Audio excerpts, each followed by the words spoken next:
Vamos juntos explorar o universo da tecnologia e das ciências. Inscreva-se, comente, dê seu like, apoie o nosso canal. Bora lá, codificadores, mais uma de Python. Bom, pessoal, trabalhando com grandes volumes de dados, através dos nossos processos no Hadoop e Spark, a gente criou a possibilidade de trabalhar com grandes volumes de dados, que hoje nós chamamos de Big Data. Okay? O Hadoop implementou o MapReduce através do mesmo método que o Google tinha feito com o GFS. E aqui a gente vai mostrar um exemplo, tanto do Hadoop quanto do Spark, usando as bibliotecas no Python, para mostrar para vocês como que isso funciona. Tá? Um exemplo bem simples aqui, eu estou usando a MRJob, que é uma biblioteca do Hadoop, e aí eu estou aplicando aqui o método MapReduce para fazer o MapReduce da informação que eu tenho dentro do documento. Então eu tenho um documento de texto simples aqui, não é nada estruturado, vocês podem ver, não é uma tabela, né, não é um arquivo de estrutura, não tem delimitador nem nada, é um arquivo de texto, como se fosse um Word, coisa do tipo, só está em TXT, tá? E eu quero fazer a leitura dele.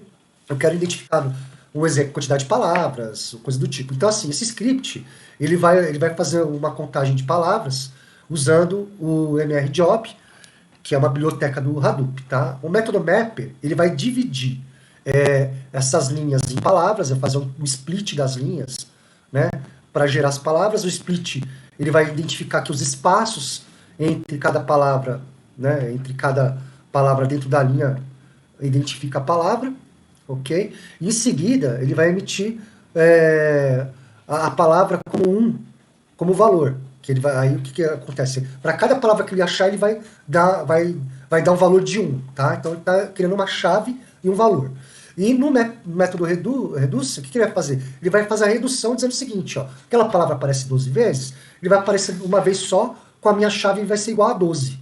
Ele vai fazer a soma dessa chave, né, desse valor. Então, ele vai reduzir a informação usando uma soma da contagem de cada palavra.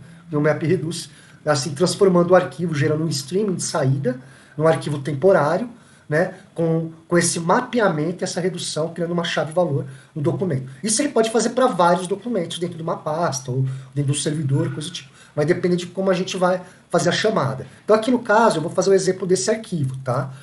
Que é o dados.txt, né? Eu vou fazer a leitura dele, aquele que eu mostrei para vocês.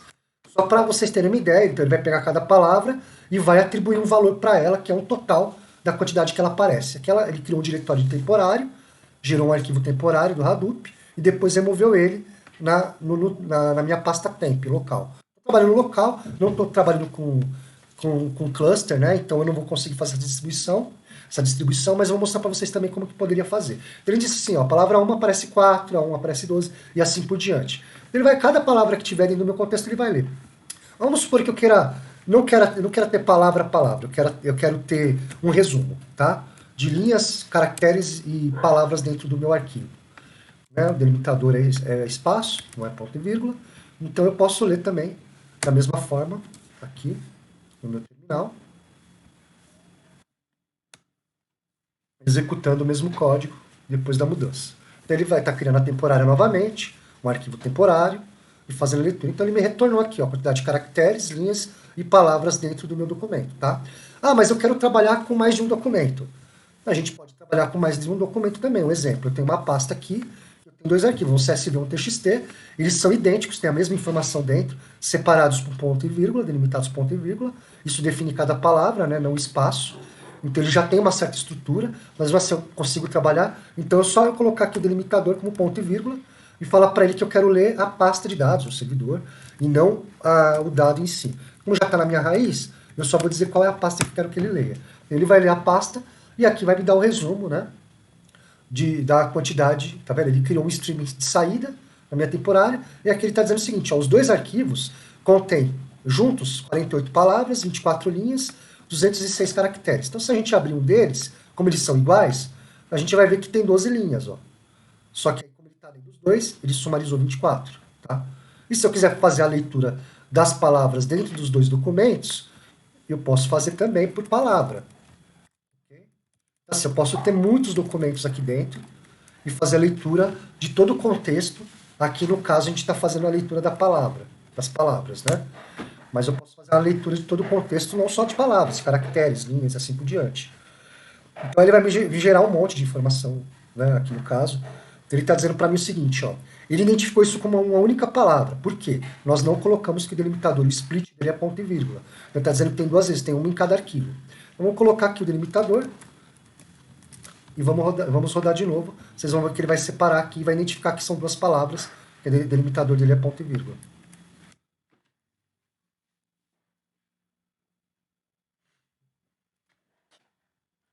Aí, então ele trouxe segunda separado do 40 e está dizendo que segunda eu tenho 12 vezes, porque eu realmente tenho em cada arquivo 6 vezes a segunda-feira. Então só por ler aqui, ó, segunda, 1, 2, 3, 4, 5, 6. Os dois arquivos são iguais, dá 12. Ok? Então assim, seria muito interessante a gente pensar assim, eu tenho um token da rede social que fala sobre política e eu quero ver a quantidade de palavras que tem lá nesse arquivo de texto que eu resgatei lá na rede social, quantidade de palavras que fala sobre mim, ou que fala sobre um determinado assunto. Eu posso aplicar esse tipo de contexto e fazer uma análise também de sensibilidade, se é um contexto positivo ou negativo, qual que é a palavra que mais aparece, né, que tem uma maior contagem, e fazendo tudo isso através de um processamento distribuído paralelo, criando uma chave-valor para um arquivo gigante, né, um arquivo com volume de dados enorme, não estruturado, que é a forma como o Hadoop e o Spark trabalham, ok? Então, assim, mostrando aqui para vocês, para ter mais ou menos uma base de como que ele trabalha, essa parte do Hadoop, tá? Agora, é o seguinte, como que eu distribuo isso em um cluster, né?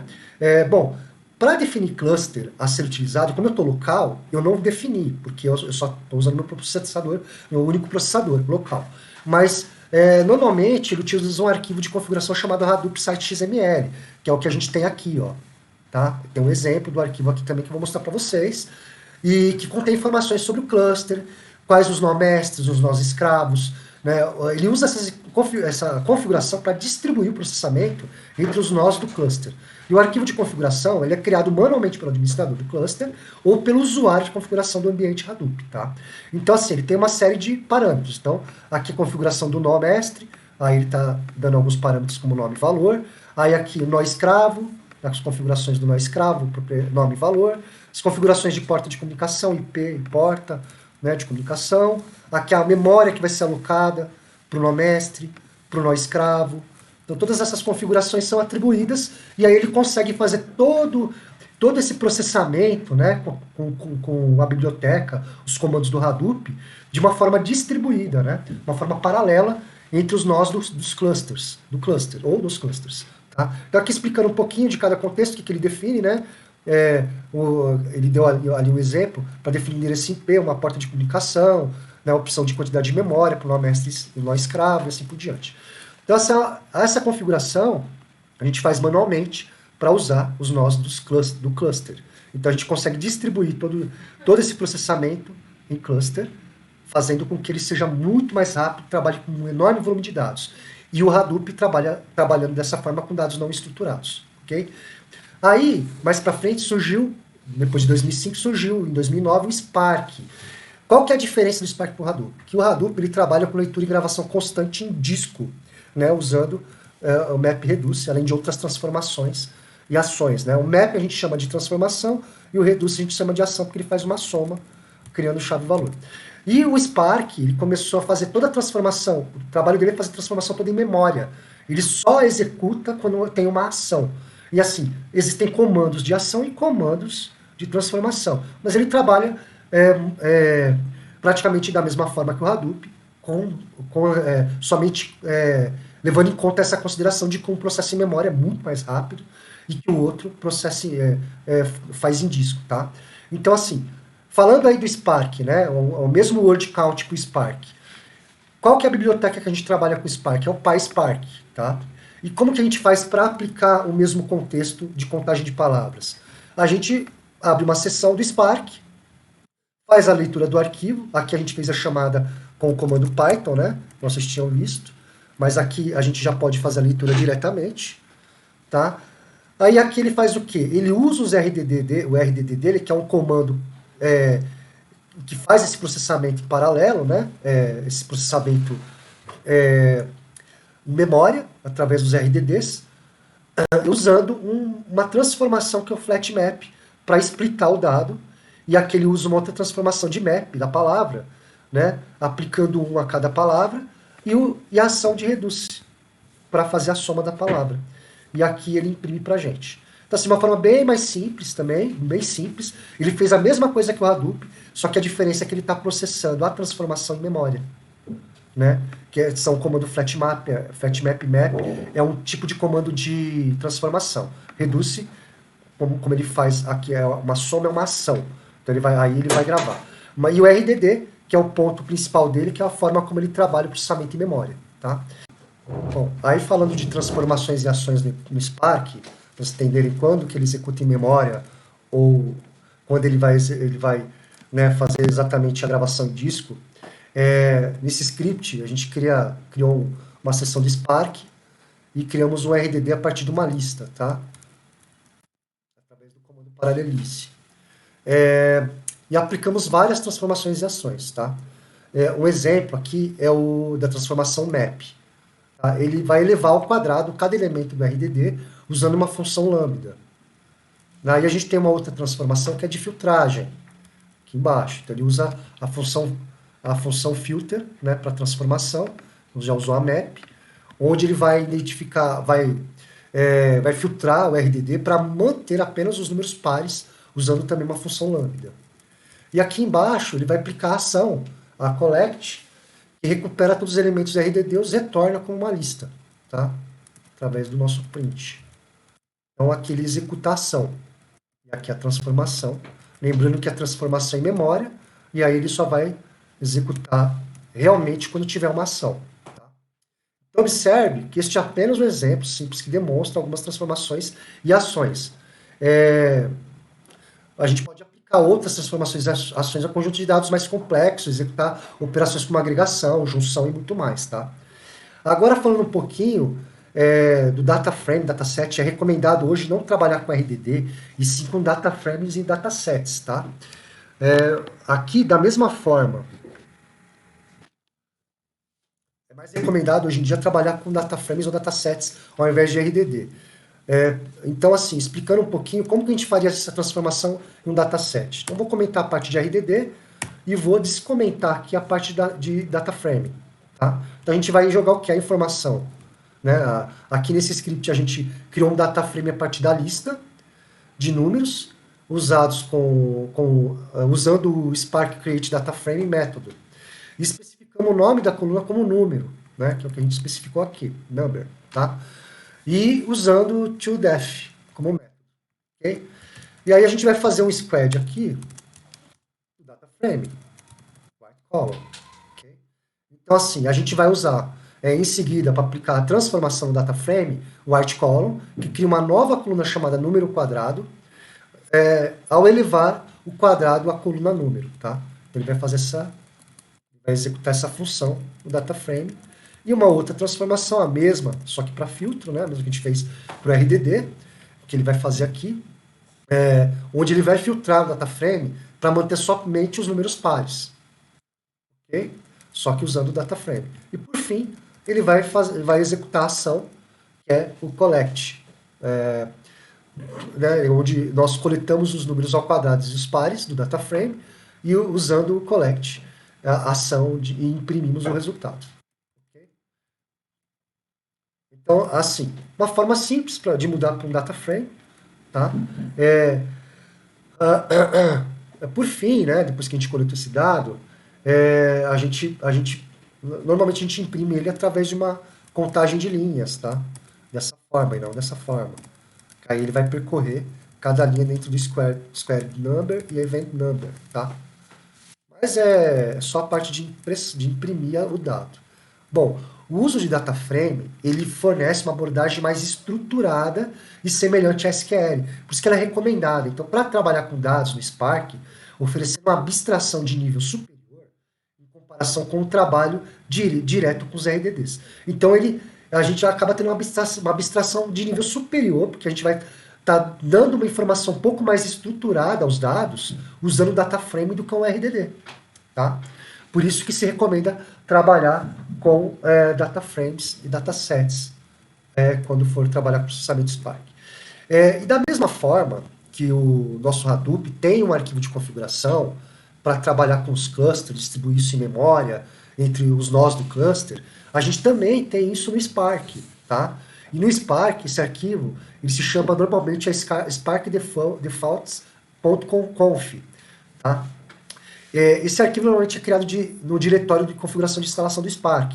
A localização exata para salvar depende de como o Spark está instalado, configurado no sistema.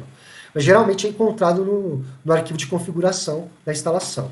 Essa é uma estrutura básica, né? Ele está mostrando qual que é a minha aplicação, o nome da minha aplicação, eu quero fazer a distribuição, né, da memória para o processamento paralelo, processamento distribuído aí no meu cluster, qual que é o servidor, o local, né? Então, assim, ele dá algumas informações para a gente para que ele possa fazer esse processamento. Então, ele vai pedir para a gente quantas instâncias estão executando, quanto de memória vai ser executado, quanto de memória em drive, tá? Isso aí a gente que configura de acordo com as nossas necessidades, nossa capacidade aí, ter servidores em paralelo para processamento distribuído. Ok? Tudo isso aí, esses dois caras foram os principais precursores que possibilitaram o trabalho com Big Data, né, com processamento paralelo. É claro, o Google teve uma grande parcela de contribuição nisso, porque ela iniciou todo esse processo de distribuição, né, com o conceito de GFS, entre outros, MapReduce, e aí foi aplicado e foi popularizado pelo Hadoop, e depois melhorado através da processamento em memória pelo Spark, tá? Trabalhar com grandes volumes de dados aí, não estruturados, e com o nosso famoso Big Data. Bom, uma outra forma da gente configurar também o número de núcleos e partições no Spark, a gente pode usar um comando chamado Spark Conf7. E aqui eu tenho esses dois exemplos, onde eu estou definindo 4 núcleos para o executor, e eu estou definindo 8 particionamentos na configuração do Spark na hora do processamento. Então, assim, é uma forma também da gente configurar a quantidade de núcleos e particionamentos que a gente vai estar trabalhando na hora do processamento. Esse particionamento, ele se refere às operações de transformação, né? Então, aqui ele vai executar em paralelo em 4